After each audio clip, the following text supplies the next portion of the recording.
स्वागत है आपका विनर्स एकेडमी प्रयागराज में। मैं समीर शुक्ला एक बार फिर से एक नए वीडियो के साथ, एक इंटरेस्टिंग वीडियो के साथ आज फिर से मैं एक बार आपके सामने आया हूं, जिसका जो हमारा टॉपिक है वो है विल, वुड और वुड हैव, यानी इनका यूज कैसे करते हैं। क्योंकि विल, वुड और वुड हैव एक हेल्पिंग वर्ब होने के साथ साथ एक मॉडल ऑक्सिलरी भी होती है, तो इसके कुछ अपने यूज करने की कंडीशन होती है, कुछ इसके अपने रूल्स एंड रेगुलेशंस होते हैं, उसी पे हम लोग बात करेंगे। तो हमारा सबसे पहला टॉपिक है, सबसे पहला वर्ड है वो है विल।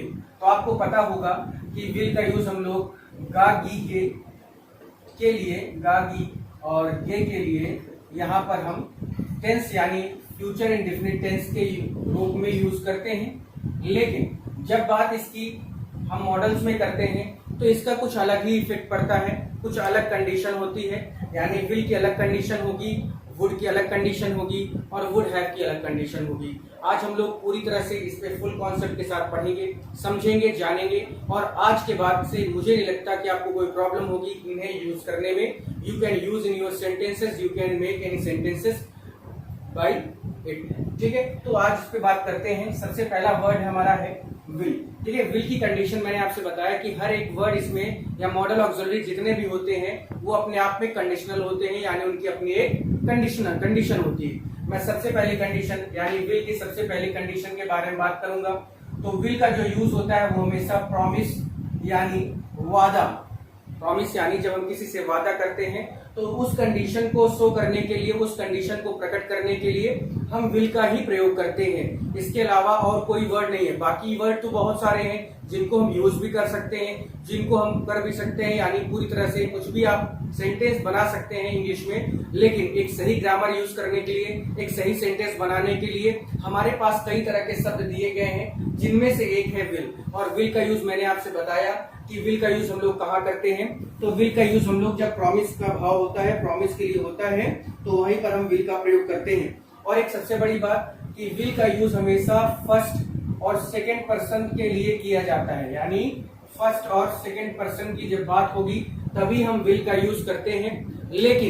लेकिन कुछ कंडीशन में आई के साथ भी विल का ही यूज किया जाता है, और वो कंडीशन आपके सामने मैं रखने जा रहा हूं। तो नॉर्मली विल का यूज फर्स्ट और सेकंड पर्सन के साथ, यानी आई और वी है ना, और यू सेकंड पर्सन है। लेकिन बात यहाँ पर ये है कि आई और वी के साथ तो शैल का यूज होता है, तो कैसे हम विल का यूज कर रहे हैं उन्हीं कंडीशन के हिसाब में। सबसे पहली कंडीशन हमारी है प्रॉमिस, जिसको कहते हैं प्रॉमिस मीन्स होता है वादा। ठीक है, जैसे पहला सेंटेंस है कि I will do everything, I will do everything for you. पहली कंडीशन, पहला सेंटेंस, यानी मैं तुम्हारे लिए सब कुछ करूंगा, ये मेरा वादा है, ये मेरा प्रॉमिस है।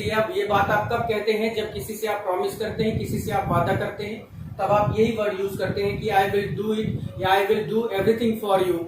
ये सारे वर्ड जब भी आएंगे या ये कंडीशन जब भी आएगी, आप हमेशा याद रखिए कि आप किसका यूज करेंगे, इसी तरह की चीजों का यूज करेंगे। एक सेंटेंस और देखते हैं कि I will give you money, यानी मैं तुमसे वादा कर रहा हूं कि मैं तुम्हें क्या करूंगा, मैं तुम्हें पैसे दूंगा। और भी सेंटेंसेस आप बना सकते हैं जिस तरह से जो वादा से रिलेटेड है, यानी जो प्रॉमिस से रिलेटेड सेंटेंस है उसी की बात करेंगे। जैसे आई विल हेल्प यू, यहाँ पर भी कंडीशन है मैं तुम्हारी सहायता करूंगा, इट्स माय प्रॉमिस।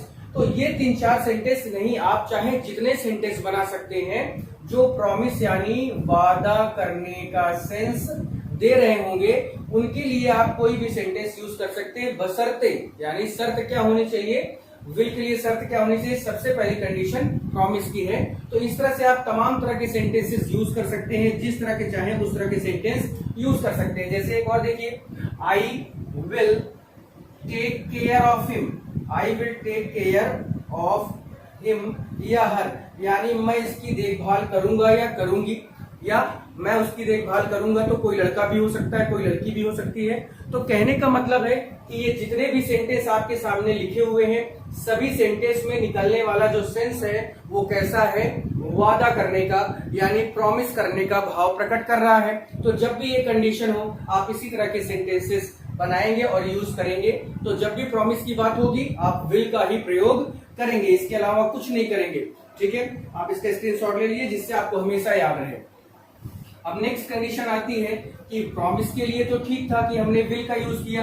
अब नेक्स्ट कंडीशन क्या है उसकी भी बात कर लेते हैं। तो नेक्स्ट कंडीशन है थ्रेटन की, यानी जब हम किसी को क्या करते हैं, जब हम किसी को धमकी देते हैं। तो थ्रेटन मीन्स क्या होता है, धमकी देना। जब हम किसी को धमकी देते हैं किसी भी चीज के लिए तो वहां पर हम क्या यूज करते हैं, विल का प्रयोग करते हैं। तो जैसे पहला सेंटेंस देखिए कि I will kill you, I will kill you, ये मेरी क्या है, तुम्हारे लिए धमकी है कि मैं तुम्हें जान से मार दूंगा। ठीक है, एक सेंटेंस और देखिए, I will teach you a lesson, teach you a lesson, यानी मैं तुम्हें सबक जरूर सिखाऊंगा। लेसन मीन्स यहाँ पर पाठ की बात नहीं हो रही है, सबक सिखाने की बात हो रही है। टीच मीन्स पढ़ाने की बात नहीं हो रही है। टीच लेसन का मतलब ही क्या होता है, सबक सिखाना होता है। तो ये धमकी ही तो है, ये क्या है, ये पूरी तरह से धमकी ही तो है। इस तरह से जब भी सेंटेंस आएंगे आप उसको कर लेंगे। एक सेंटेंस और देखते हैं कि I will break, I will break your pen. मान लीजिए कोई किसी ने आपसे पेन मांगी, आप उसको नहीं दे रहे हैं, तो वो आपसे क्या कह रहा है कि मैं तुम्हारी पेन तोड़ दूंगा, मुझे दे दो। तो ये क्या है, धमकी ही तो है। तो जब धमकी देने का, प्रॉमिस करने का सेंस होगा तो आप क्या यूज करेंगे, विल का यूज आप तुरंत कर दीजिए, कोई दिक्कत नहीं होगी। ठीक है, अपने नेक्स्ट वर्ड की ओर बढ़ते हैं। नेक्स्ट टॉपिक हम लोग का जो है वो तीसरी कंडीशन क्या है, यानी इसकी तीसरी कंडीशन क्या है तो उसके बारे में देखते हैं। ठीक है, तीसरी कंडीशन भी कुछ अपने आप में होगी, कुछ अलग होगी, है ना। तो विलिंगनेस, ठीक है, विलिंगनेस यानी जब इच्छा प्रकट करने का भाव होगा, इच्छा प्रकट करने के लिए, इच्छा प्रकट करने के लिए हम क्या यूज करते हैं, विल का ही यूज करते हैं। इच्छा प्रकट करने के लिए विल का ही यूज करते हैं। देखिए सेंटेंस जैसे I will go to water park, I will go to water park, ये मेरी इच्छा थी इसलिए मैंने इसको व्यक्त किया। आई विल वॉच मूवी, मैं मूवी देखूंगा, ये भी इच्छा है, ये भी विलिंगनेस है। एक सेंटेंस और देखते हैं, I will help the poor, यानी ये भी क्या है, मेरी इच्छा है कि मैं गरीबों की मदद करूंगा। एक सेंटेंस और देखिए कि I will solve your problem, ये भी क्या है, विलिंगनेस में ही आता है। यानी तीन कंडीशन, पहला प्रॉमिस, जब प्रॉमिस का सेंस होगा तब भी आप विल का यूज करेंगे। दूसरा जब थ्रेटन का सेंस होगा तब भी आप यूज करेंगे। विलिंगनेस यानी इच्छा प्रकट करने के लिए भी आप क्या यूज करेंगे, विल का ही प्रयोग आप करेंगे। इसके अलावा और कोई दूसरा वर्ड यूज नहीं करना है। अगर आप करते हैं तो आप बोलचाल की भाषा में कर सकते हैं, but in written matter you have to use will, you have to use will, आपको विल का ही यूज करना होगा क्योंकि कंडीशन के अकॉर्डिंग। ठीक है, नेक्स्ट हम लोग का एक और वर्ड बता देता हूं, मैं आपको एक और कंडीशन बता देता हूं जिससे आप पूरी तरह से समझ लें कि आखिर एग्जैक्टली कहा क्या चाह रहा है, या कहना क्या सेंटेंस या विल कहना क्या चाहता है कि मेरे लिए कौन कौन सी कंडीशन तुम लाके रखोगे। तो कंडीशन नंबर 4 है कि रिफ्यूजल, रिफ्यूजल यानी इनकार करने के लिए, इनकार करने के लिए क्या यूज करेंगे, हम क्या यूज करते हैं, रिफ्यूजल। तो रिफ्यूजल मतलब होता है इनकार। अब इसको कैसे यूज करेंगे, इसका क्या भाव होगा, किस तरह से इसको समझेंगे। ठीक है, अब देखिए पहली कंडीशन है, पहला सेंटेंस है कि I will not do it now. जैसे मान लीजिए किसी ने आपसे कहा कि इस काम को कर दो और आपने इनकार कर दिया कि मैं अभी नहीं करूंगा, तो वो क्या हो गया, रिफ्यूजल हो गया, यानी इनकार हो गया यहां पर।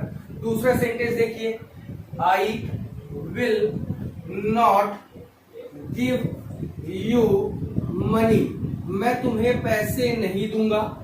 आई will not give you money, मैं तुम्हें पैसे नहीं दूंगा।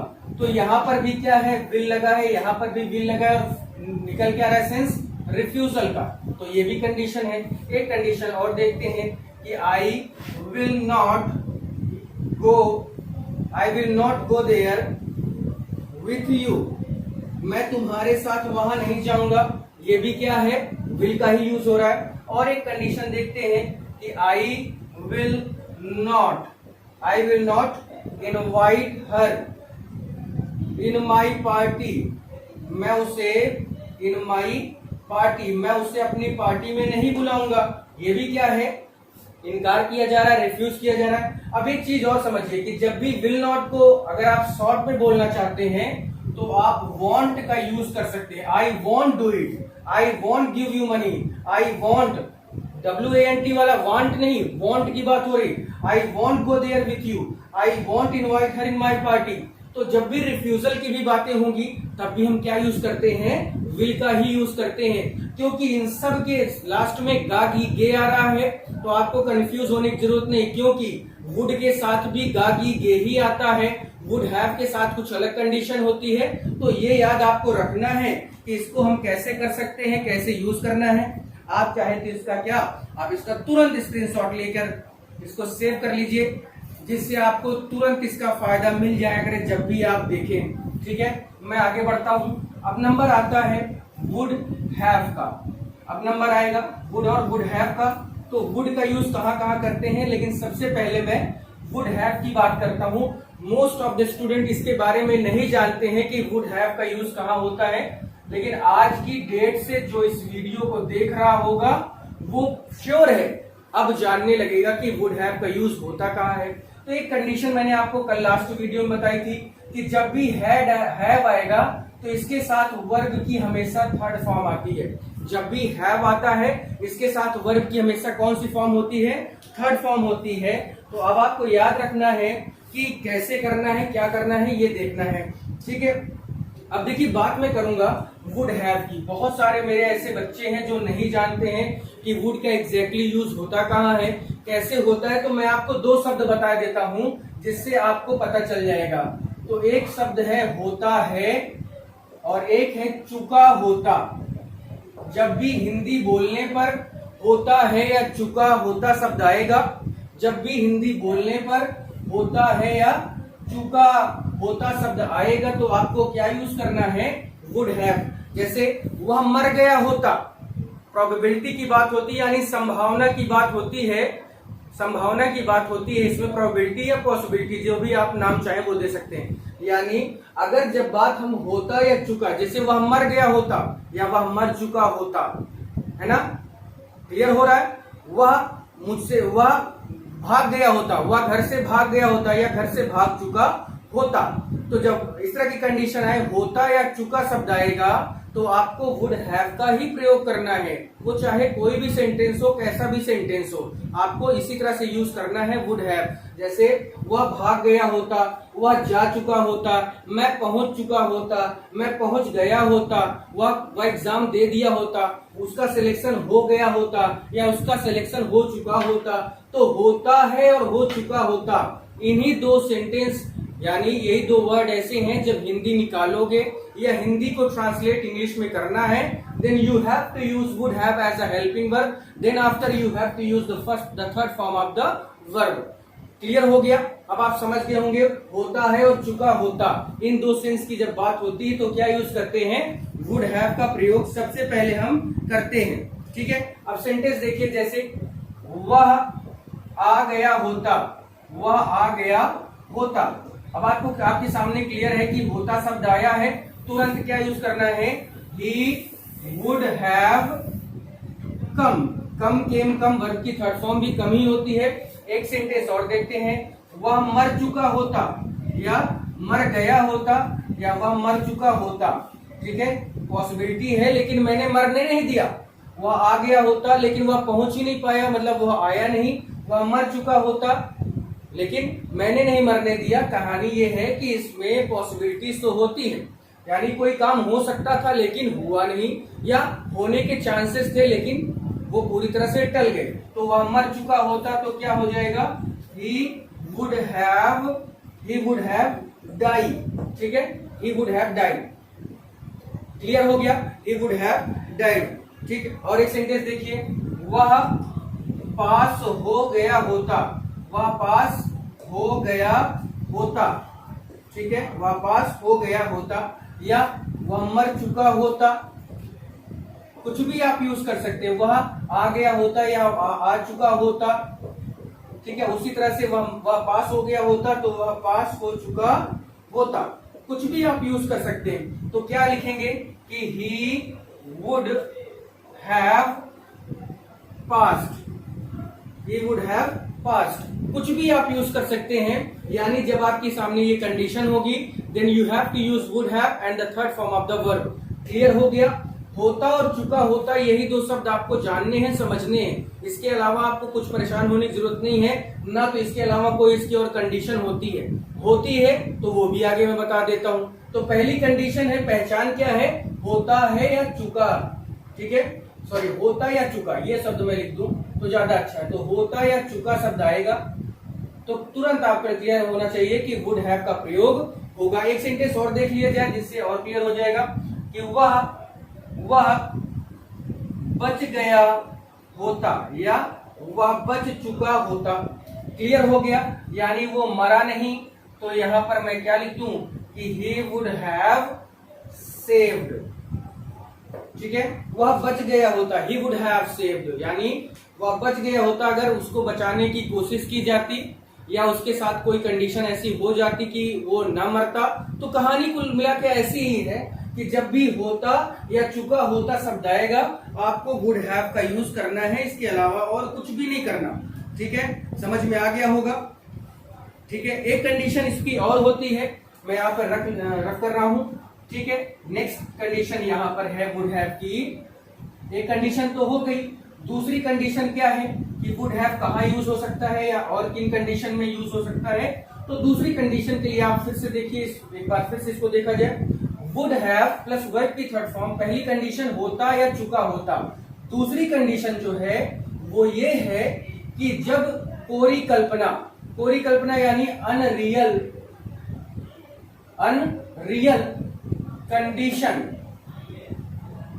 कंडीशन यानी कोरी कल्पना क्या है? एक ऐसी कल्पना, एक ऐसी संभावना व्यक्त करना है, एक्सप्रेस करना है जो कहते या बोलते समय पूरी नहीं हो सकती, उसे ही क्या कहते हैं? कोरी कल्पना। यानी कहते या बोलते समय जब जो चीज सामने नहीं हो सकती उसी को अनरियल कंडीशन हम कहते हैं। उसको क्या कहते हैं? Unreal condition. समझ में आ गया होगा मैं क्या कहना चाह रहा हूं? Unreal condition. अब देखिए अनरियल कंडीशन का क्या है, जैसे अगर मैं राजा होता, देखिए यहां पे भी होता शब्द आया है। मैं सबकी सेवा करता, ठीक है, कंडीशन। अगर मैं राजा होता, मैं सबकी सेवा करता, यानी कहते और बोलते समय ये चीज पॉसिबल तो है नहीं। कहते या बोलते समय ये चीज पॉसिबल तो है नहीं।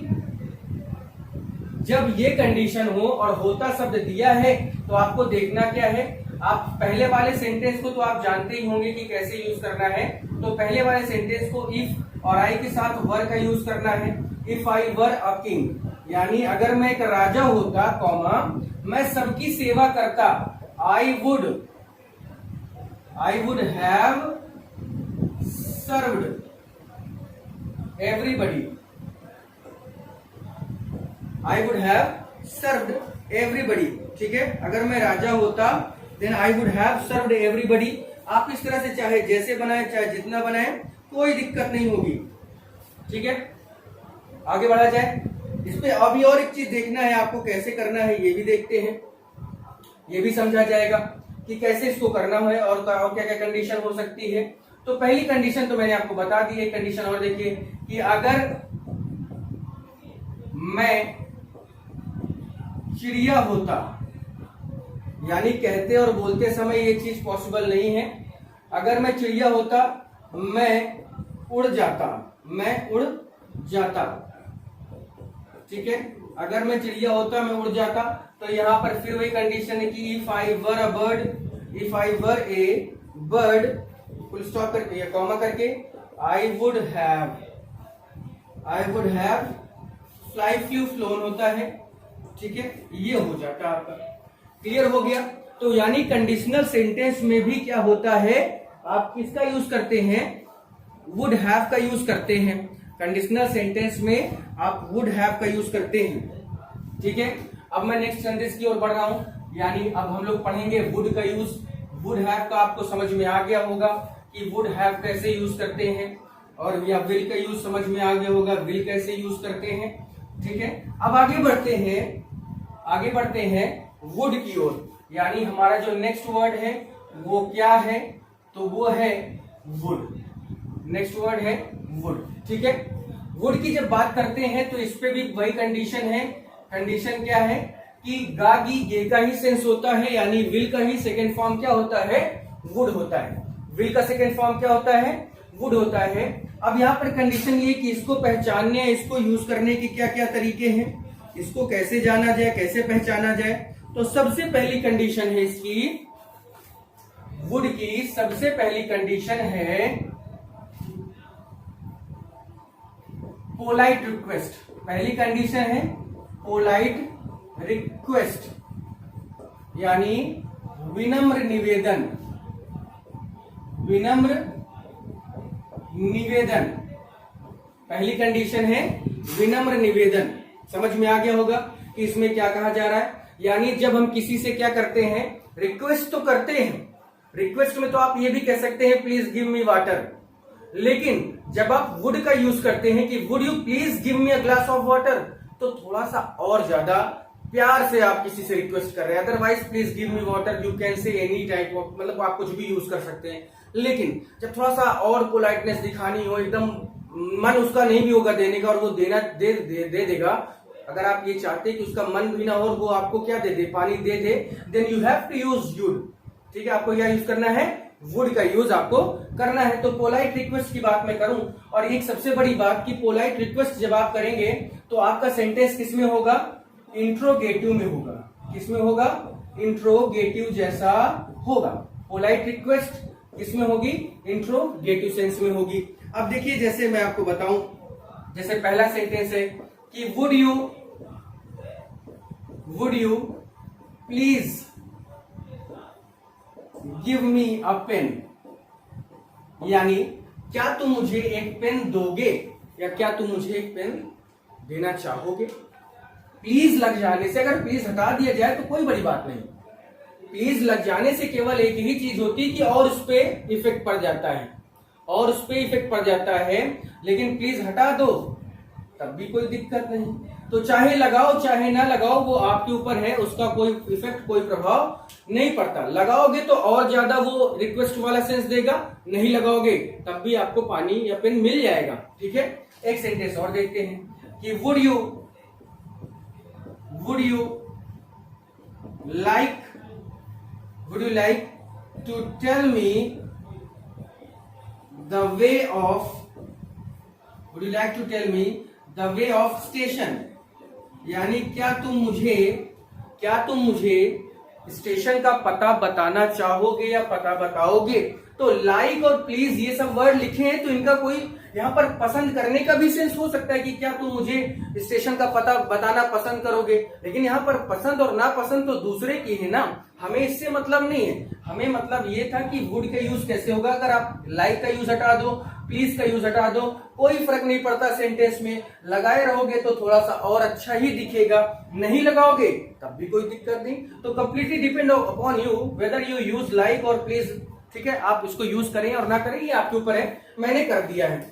बाकी इसको हटाने और लगाने से कोई बड़ा इफेक्ट नहीं पड़ता सेंटेंस में। ठीक है, क्लियर हो गया। जैसे एक सेंटेंस और देखिए, would you listen to me, यानी क्या तुम मेरी बात सुनोगे, या would you please listen to me कर दो तो और अच्छा है कि क्या तुम मेरी बात सुनना चाहोगे। Would you like to listen to me, कोई भी चीज आप यूज कर सकते हैं, यानी कोई आपके ऊपर ये बर्डन नहीं, कोई इंसिस्ट नहीं कर रहा है कि आप करो ही करो, मत करो कोई दिक्कत नहीं, कर दोगे तो थोड़ा सा सेंटेंस क्या होगा, वो अच्छा लगने लगेगा। ठीक है, एक सेंटेंस और देखिए कि would you have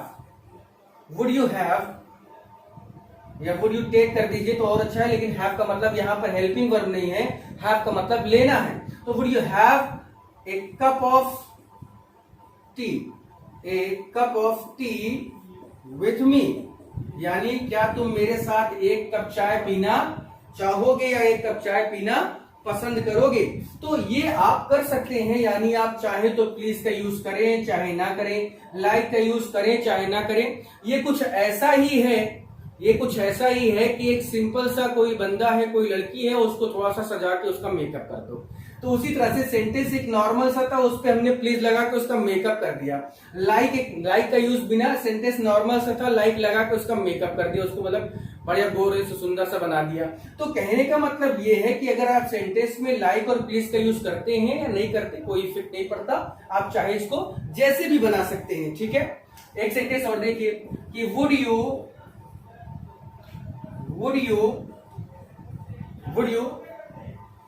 give me your number, यानी अब देखो would you please give me your number बड़ा अच्छा था, would you like to give me your number ये भी अच्छा था, लेकिन would you give me your number ये भी ठीक है। यानी मांगेगा तो वो नंबर ही ना, अब चाहे बैठ के मांगे चाहे लेट के मांगे, वो मांगना क्या चाह रहा है, नंबर ही।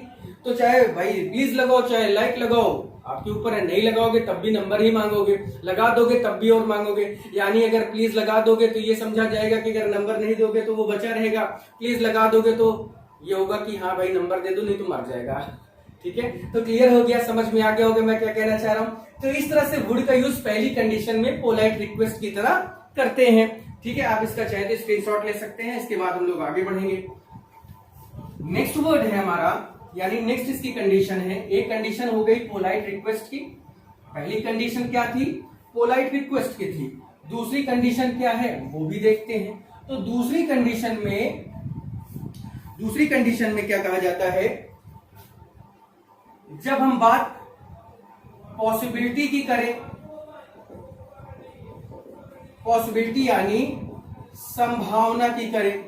अब देखिए वुड हैव में भी क्या था, पॉसिबिलिटी थी, संभावना थी, या कल्पना जो थी वो एक कोरी कल्पना थी, यानी वो उस चीज नहीं हो सकती थी। यहां पर क्या है, आपको सीधे सीधे गेस करना है। यहां पर मैं लिख दूं, गेस करना है आपको किसी चीज को देखकर, तो आप ज्यादा अच्छे से क्लियर हो जाएगा।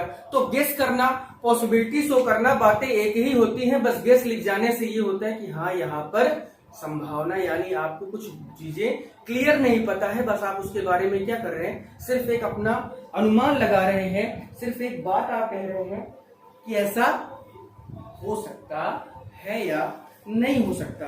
तो देखते हैं क्या है इस पे। पहला कंडीशन पहली है, ठीक है, वह, जैसे मैं लिख दूं, वह किसान होगा। जैसे मान लीजिए किसी आदमी को आपने देखा और आपके मुंह से निकला कि यार इसके पहनने और चलने या बोलने के ढंग से ये क्या लगता है, किसान लग रहा है, तो क्या लिखोगे, he would be a farmer, he would be a farmer. Clear हो गया। एक सेंटेंस और देखिए, वह 40 साल का होगा, वह 40 साल का होगा। अब यहां पर भी आप समझ गए होंगे कि ही वुड बी या ही वुड बी 40 ईयर्स।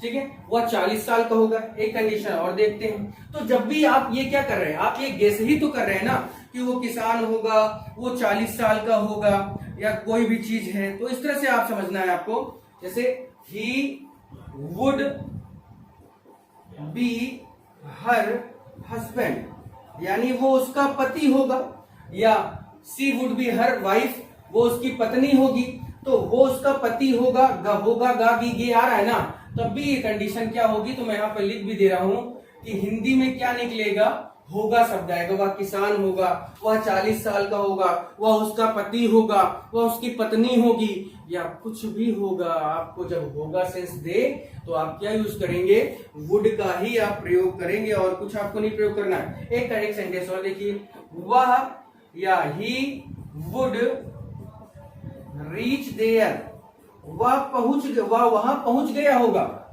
ठीक है, इसमें भी देखिए तो होगा का सेंस आ रहा है, इसमें देखिए तो होगा का ही सेंस आ रहा है, इसमें देखिए तो होगा का ही सेंस आ रहा है, इसमें भी होगा का ही भाव प्रकट हो रहा है।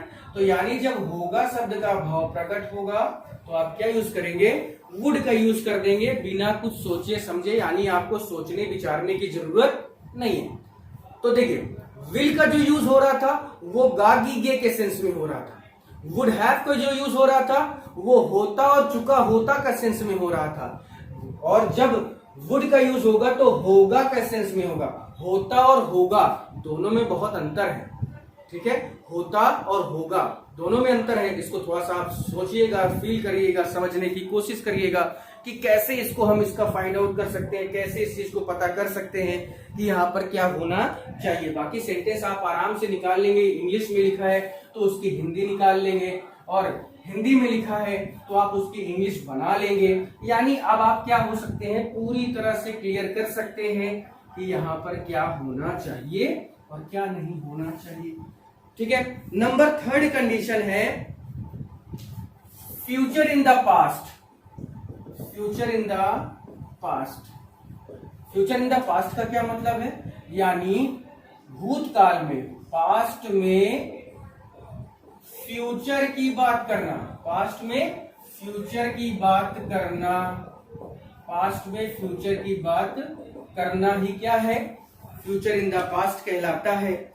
अब आपके सामने कंडीशन ये होगी कि कैसे आखिर फ्यूचर में, कैसे पास्ट में, कैसे फ्यूचर की बात कर सकते हैं, कैसे इसको समझा जाए, कैसे इसको बनाया जाए।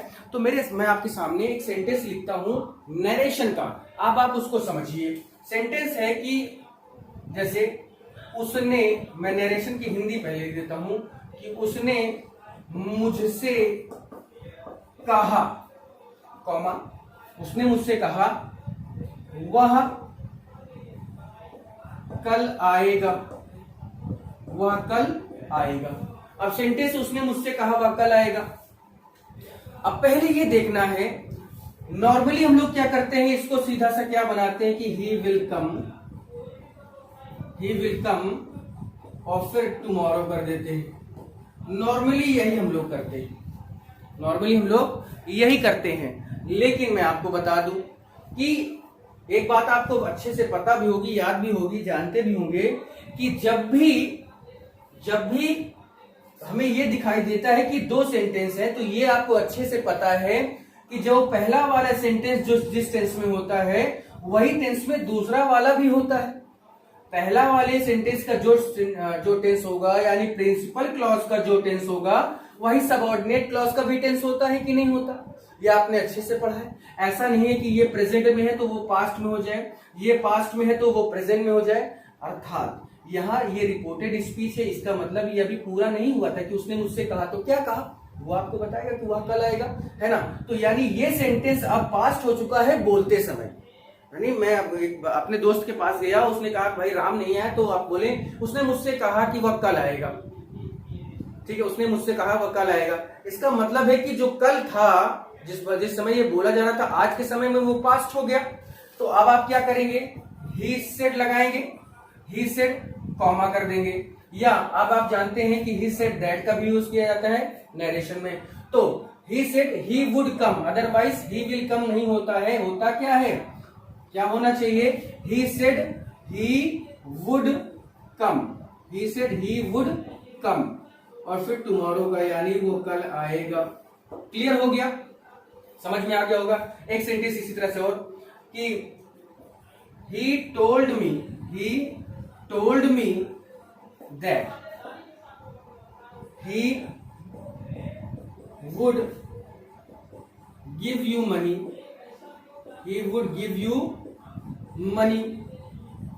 ठीक है, he would give you money, यानी उसने मुझसे कहा था कि वह तुम्हें पैसे देगा, ठीक है। अब आप समझ गए होंगे मैं क्या कहना चाह रहा था। फ्यूचर इन द पास्ट का मतलब होता है पास्ट में फ्यूचर, यानी उसने मुझसे बताया था कि वह तुम्हें पैसे देगा। गा गीगे का सेंस आ रहा है तो इसका ये मतलब नहीं कि विल का ही यूज करोगे, ऐसा नहीं करना है। जब भी गा गीगे का सेंस आएगा आपको सिर्फ ये देखना है कि पहले वाला सेंटेंस प्रेजेंट में है या फ्यूचर में। अगर प्रेजेंट में है तो विल का यूज कर दो, कोई दिक्कत नहीं है।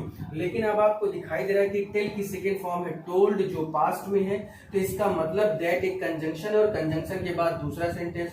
तो जब दैट के पहले वाला सेंटेंस आपका पास्ट में है तो दैट के बाद वाला सेंटेंस भी किस में होगा, पास्ट में ही तो होगा। अब आप समझ गए होंगे क्या मैं कहना चाह रहा था। क्लियर हो गया आपको, समझ गए होंगे। तो एक बार फिर से समराइज कर देते हैं कि विल का यूज गा गी गे के लिए होता है, उसकी कंडीशन होती है। वुड हैव का यूज होता या चुका होता के लिए होता है, उसकी भी कंडीशन होती है। वुड का यूज मैंने आपको बता दिया पोलाइट रिक्वेस्ट करने के लिए, ठीक है, या फ्यूचर इन द पास्ट बताने के लिए, या पॉसिबिलिटी बताने के लिए। तो जब गा गी गे की बात होगी विल का प्रयोग करेंगे, ठीक है। होता और चुका होता की बात होगी तो वुड हैव का प्रयोग करेंगे, और जब होगा शब्द की बात होगी तो आप वुड का प्रयोग करेंगे। आई होप कि आपको समझ में आ गया होगा, क्लियर हो गया होगा। तो अगर आपको समझ में आया, बढ़िया इंटरेस्टिंग लगा, तो इस वीडियो को पूरी तरह से फैला दो, जहां जहां तक फैला सकते हो खूब शेयर करो, जिससे हर उस बंदे तक पहुंच सके, हर उस जवान तक पहुंच सके, हर उस मेरे भाई उस मेरी बहन तक पहुंच सके जिसको इसकी जरूरत है। तो अगर ये चीज आप चाहते हैं, और अगर आप चाहते हैं कि ऐसे वीडियो आपको टाइम टू टाइम मिलते रहें, तो प्लीज आप लाइक शेयर और सब्सक्राइब, यानी सब्सक्राइब जरूर करें। उसके बगल में बेल आइकन होगा, उसको भी प्रेस करें, जिससे सबसे पहले वीडियो आपको मिल जाए, ठीक है। तो यही था आज क्लास ओवर होती है। नेक्स्ट वीडियो में मैं एक नए टॉपिक के साथ आऊंगा। जय हिंद, जय भारत।